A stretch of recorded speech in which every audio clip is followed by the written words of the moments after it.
náhodou nezabudli na vás, Veronika.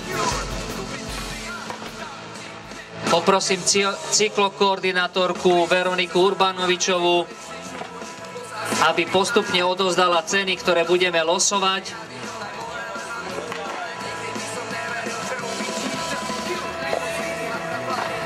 Takže skôr, než pristúpime ku losovaniu cien, chcem vám povedať niečo v krátkosti o projekte Cez mesto do lesa.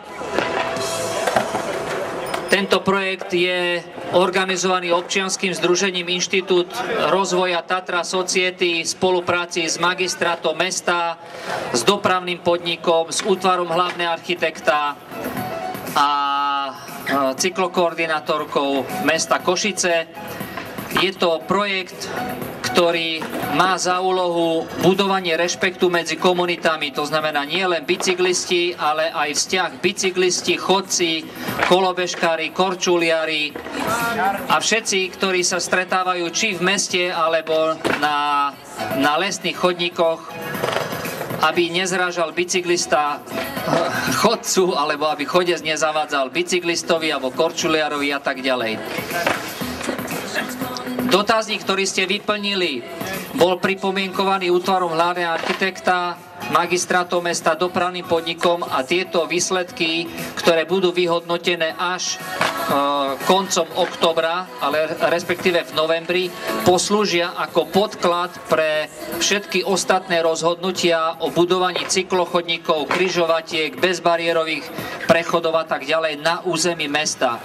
Potrebujeme zozbierať zhruba 1000 dotazníkov, takže poprosím, šírte túto informáciu ďalej. Dostali ste aj vizitky, aby tieto dotazníky vyplňali aj vaši kamaráti, známi a ostatní Košičania, respektíve aj tí, ktorí dochádzajú do Košíc, a to buď v papierovej alebo v elektronickej forme, a aby sme to vedeli vyhodnotiť. Potrebujeme zhruba 1000 takýchto dotazníkov. Čo je podstatné? Teraz vyhodnotíme tombolové ceny, ktoré máme na základe vyzbieraných dotazníkov. Ale ďalšie kolo bude, ak skončíme tento prieskum koncom októbra, a aj vaše dotazníky budú opäť v losovaní o ceny. Ja odovzdávam na chvíľočku slovo Veronike Urbanovičovej, cyklokoordinátorke mesta Košice, aby povedala pár slov. Tak ja by som sa chcela všetkým veľmi pekne poďakovať za to, že ste prišli na toto podujatie, že ste vyplnili dotazníky a dúfam, že sa nám spoločne podarí prispieť k zmene, k lepšiemu, čo sa týka v meste ohľadom cykloinfraštruktúry a cyklodopravy, takže držte nám všetkým palce, aby sa nám to teda podarilo. Ja ďakujem Veronike a pristúpime k losovaniu cien.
cene, čiže elektromobilu od skupiny VSE na víkend, požičanie auta, elektromobilu. Teraz bude veľký potlesk a zároveň príďte sem, aby sme sa odfotili. Poďte všetci sem, poprosím vás. Takže prvú cenu vyhráva osamadamko@gmail.com.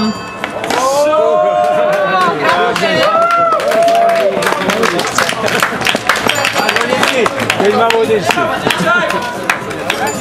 Počkaj, môžeš sa prosím trošku vedľa. Ako máme účastníkov musíme. Ale má to už. Takže chyť si to. No.